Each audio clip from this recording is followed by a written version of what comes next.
In the bustling heart of a forgotten neighborhood, where cracked sidewalks whispered stories of struggle and the air hummed with the distant roar of city traffic, a young girl named Lila paused mid-step. Rain poured down like tears from a weary sky, soaking her threadbare coat and turning the world into a blurry watercolor. But what stopped her wasn't the storm, it was the sound of a child's sob, raw and heartbreaking, echoing from a shadowed alley. Little did she know, this simple act of pausing would unravel a chain of events that would change her life forever, proving that kindness, even in the face of poverty, can summon miracles from the unlikeliest places. If this tale of unexpected twists and heartfelt connections already has you hooked, smash that like button and subscribe for more stories that remind us of the power in everyday heroes. Trust me, you won't want to miss what's coming next. Lila was only 12, but life had already taught her lessons most adults never learn. Growing up in a tiny apartment with her single mother, who worked 2 jobs just to keep the lights on, Lila knew the sting of empty cupboards and hand-me-down dreams. Her father had left when she was a toddler, chasing some vague promise of fortune that never materialized, leaving behind a void filled only by her mother's quiet resilience. Lila helped where she could, collecting recyclables for pocket change, mending her own clothes with clumsy stitches, and dreaming of a day when she could afford a real backpack instead of the faded one patched with duct tape. School was her escape, a place where her sharp mind shone, but even there, whispers about her worn shoes and free lunches made her feel like an outsider. Yet, Lila had a heart as vast as the ocean, one that refused to harden despite the world's roughness.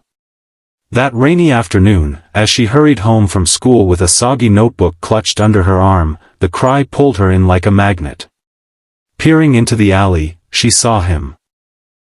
A small boy, no older than 5, huddled against a dumpster, his fancy little suit muddied and his face streaked with tears. He looked utterly lost, his wide eyes darting around in panic, clutching a toy car that gleamed unnaturally under the dim light. "Hey, are you okay?" Lila called softly, stepping closer despite the downpour. The boy flinched at first, but something in her gentle voice made him look up. I can't find my daddy," he whimpered, his lower lip trembling. "We were at the big store, and I wandered off, now everything's wet and scary." Lila's heart ached. She remembered being lost once, at a crowded market when she was 4, the terror of separation gnawing at her until her mother found her. Without hesitation, she knelt beside him, ignoring the puddle soaking her knees. "It's okay, I'm here." "What's your name?" "Tommy," he sniffled, wiping his nose on his sleeve. "Tommy, I'm Lila. We'll find your daddy together. Want to hold my hand? It makes things less scary." He nodded, slipping his tiny hand into hers, and just like that, a bond formed in the rain, a poor girl and a lost boy, united against the storm. They walked out of the alley, Lila shielding him with her coat as best she could. The city was a maze of honking cars and indifferent crowds, but Lila knew these streets like the back of her hand. She asked Tommy questions to keep him calm. "What's your favorite toy?" "Mine's this old doll my mom fixed up." Tommy's eyes lit up a bit. "Cars. Fast ones, like my daddy's. He has so many." Lila smiled, imagining a garage full of toy cars, not knowing the truth hidden in his words. They stopped at a corner store where the owner, Mr. Ramirez, let them use the phone. Tommy recited a number from memory, and Lila dialed it with steady fingers. A man's voice answered, frantic and relieved. "Tommy? Oh God, where are you?" Lila explained, giving the address, and the man promised to be there in minutes. As they waited, Lila shared her last granola bar with Tommy, breaking it in half. "My mom says sharing makes everything taste better," she said. Tommy munched gratefully, his tears drying as he told her about his big house and his nanny who sometimes forgot to hold his hand. Lila listened, her own worries fading in the warmth of his trust. She didn't envy his life, she just wanted him safe. Soon, a sleek black SUV pulled up, and a tall man in an expensive suit leaped out, scooping Tommy into his arms. "Thank you," he said to Lila, his voice thick with emotion. "You have no idea what this means." He handed her a business card, Alexander Hale, CEO of Hale Industries, and insisted on driving her home. Lila hesitated but agreed, not wanting to walk in the rain. The drive was short, but Mr. Hale asked about her, learning of her mother's struggles and Lila's dreams of becoming a doctor to help people like her family. He dropped her off at her rundown building, promising to repay her kindness. Lila waved it off with a shy smile. Anyone would have done it. But as she climbed the creaky stairs to her apartment, she felt a spark of hope, like the sun peeking through clouds. Days passed, and life returned to its grind. Lila's mother, Elena, came home exhausted from her shifts at the diner and cleaning offices, her hands rough from endless work. They shared simple meals, rice and beans, sometimes with a treat if tips were good.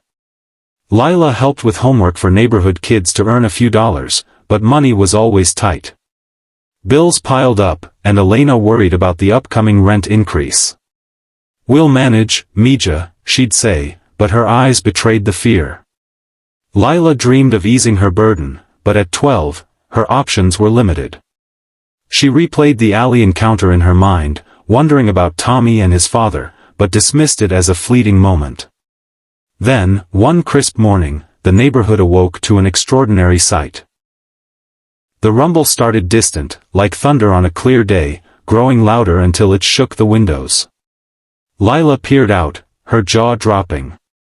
A convoy of supercars, gleaming Ferraris, Lamborghinis, Porsches, and more, lined the street outside her building. Dozens of them, their engines purring like contented beasts, chrome sparkling under the sun. Neighbors gathered, whispering in awe. "What's going on?" Elena asked, pulling Lila close. From the lead car stepped Mr. Hale, Tommy bouncing beside him, waving excitedly. "Lila!" Tommy shouted, running to hug her. Mr. Hale approached with a warm smile. "You saved my son, the light of my life. I couldn't just say thank you, I had to show it." He explained, as a billionaire car enthusiast, his collection was legendary, but nothing compared to his gratitude. The cars weren't just for show, he had arranged for one, a modest but reliable SUV, to be gifted to Elena, solving their transportation woes. But that was only the beginning. Challenges emerged as the story unfolded.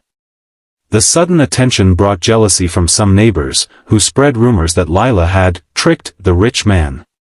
At school, kids teased her, calling her the charity case. Lila felt overwhelmed, questioning if her simple act deserved such extravagance. "I didn't help Tommy for a reward," she confided in her mother. Elena nodded, "Kindness isn't about getting back, it's about giving forward."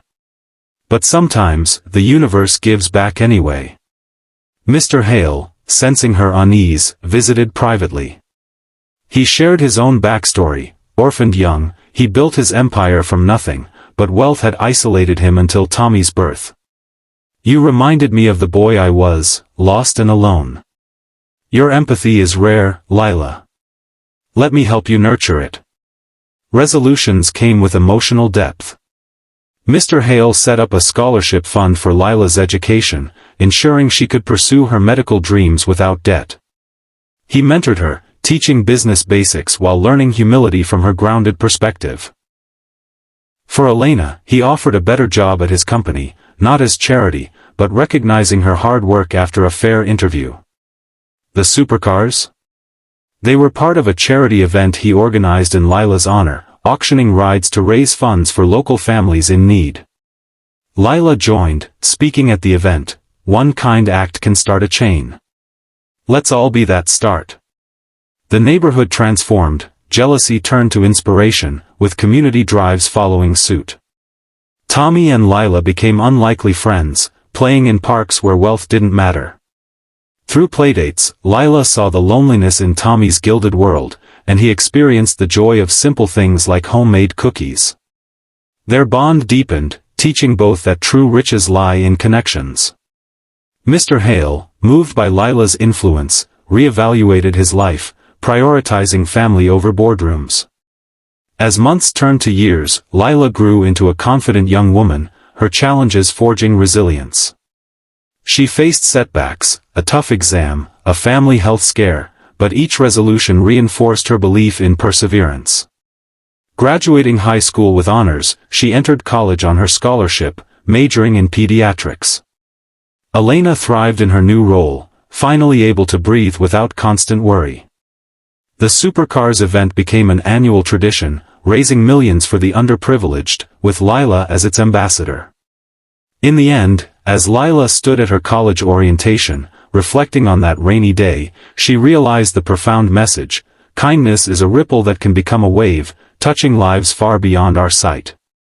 No matter your circumstances, poor or billionaire, extending a hand in empathy can bridge worlds and heal hearts. It's not about the supercars arriving, it's about the courage to comfort a stranger, trusting that goodness echoes back.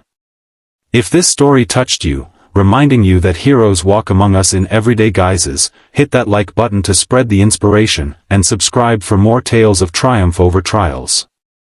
Who knows? Your next act of kindness might just summon your own miracle.